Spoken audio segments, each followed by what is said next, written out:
Now, welcome back to Horror Fest, where the horror never rots, but the victims do. Tonight, we're heading to the cornfields, where one bullied boy seeks revenge the old-fashioned way. Fire, fear, and a little bit of dark magic. But when his tormentors start turning up as, let's say, redesigned, he realizes that some creations refuse to stay buried. But before we dig in, be sure to subscribe and turn on all notifications, because you wouldn't want to miss the next scarecrow stalking its claim, would ya? And go on and hit that like button. Just don't hit it too hard, or you might find yourself stitched into something permanent. Now then, on to tonight's story, and I call this one the Effigy. Enjoy!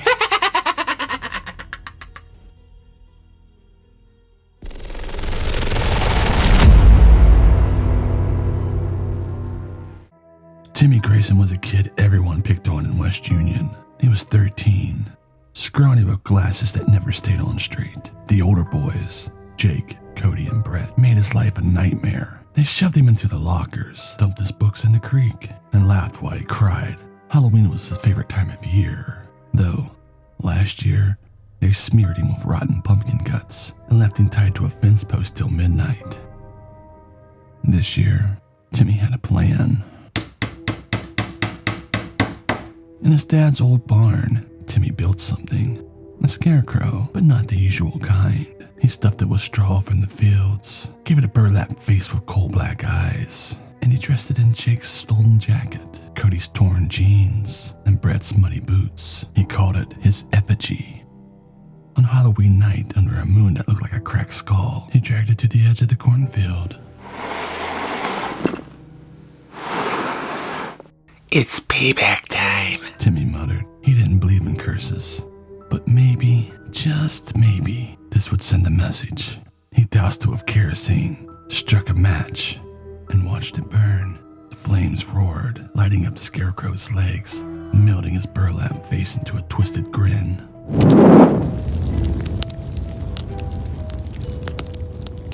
Timmy smiled until he heard the scream, not from the fire, but from behind him. He spun around, nothing but the cornfield, swaying in the wind. The effigy crackled, collapsing into ash, and Timmy went home, thinking he won. No, but he was wrong.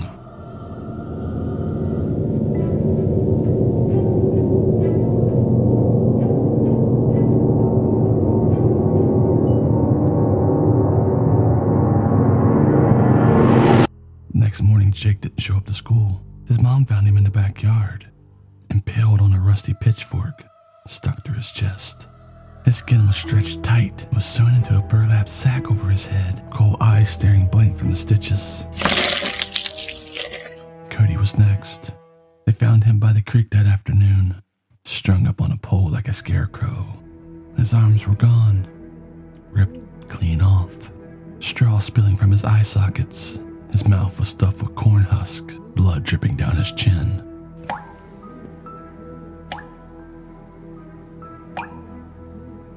Brett lasted till dusk. He locked himself in his room, sobbing. When the window shattered, something dragged him out.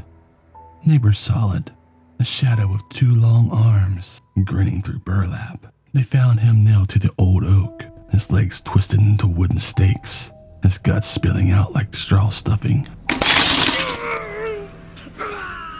The town buzzed with panic. Sheriff called it a freak killer, but Timmy knew better. He'd seen the effigy burn, hadn't he? That night, he crept back into the cornfield, his flashlight shaking in his hand. The ashes were gone. In their place stood three new scarecrows, Jake, Cody, and Brett, swaying in the breeze, their stitched faces grinning at him.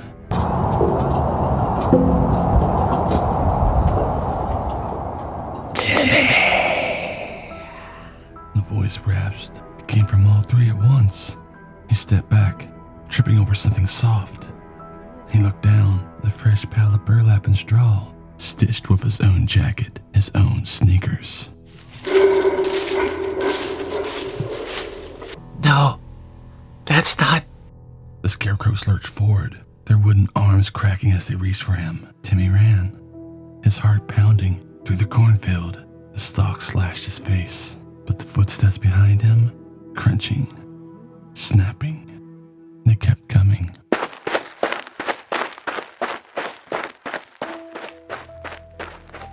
He burst through the bars, slamming the door and grabbing a pitchfork. The walls shook as something pounded outside. 3 sets of fists, splintering wood. The door flew open. They stood there, Jake, Cody, Brett, their burlap faces dripping blood, coal eyes glowing like embers. You made us. They hissed, voices grinding together. Now we make you. Timmy swung the pitchfork, stabbing Jake's effigy through the chest. Straw exploded out, mixed with red chunks, organs still pulsating. But it didn't stop. They grabbed him, burlap hands cold and rough, and dragged him to the pile they made.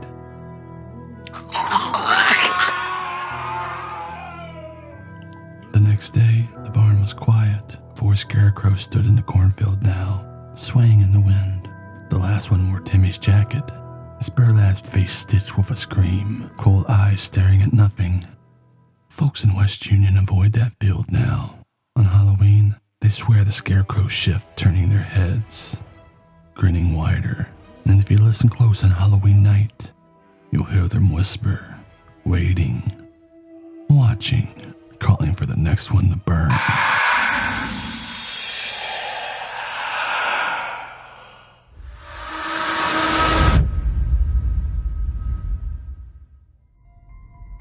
Well. Looks like Timmy's little arts and crafts project really came to life, didn't it? Guess that's what happens when you play with fire.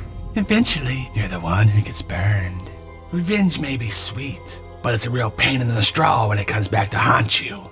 Next time, Timmy, maybe just stick to therapy. It's a lot less binding. If you got some chills from tonight's tale, don't be selfish. Share this episode with your friends. You never know who might be dying for a good scare. And while you're at it, check out our merch. We've got shirts, mugs, and so much more. Perfect for any horror fan looking to show off their killer taste. No, but don't wander too far, because next week we have a little trip to true terror. A man with a hatchet, a thirst for blood, and a past soaked in murder. Some killers become legends, and some never really rest. Join us for the chilling true story of the Hatchet Man of Ohio. Now, tell me, what's the creepiest scarecrow story you've ever heard? Drop it in the comments, if you dare. Until next time, remember, if your enemies start looking stiff, maybe it's time to run.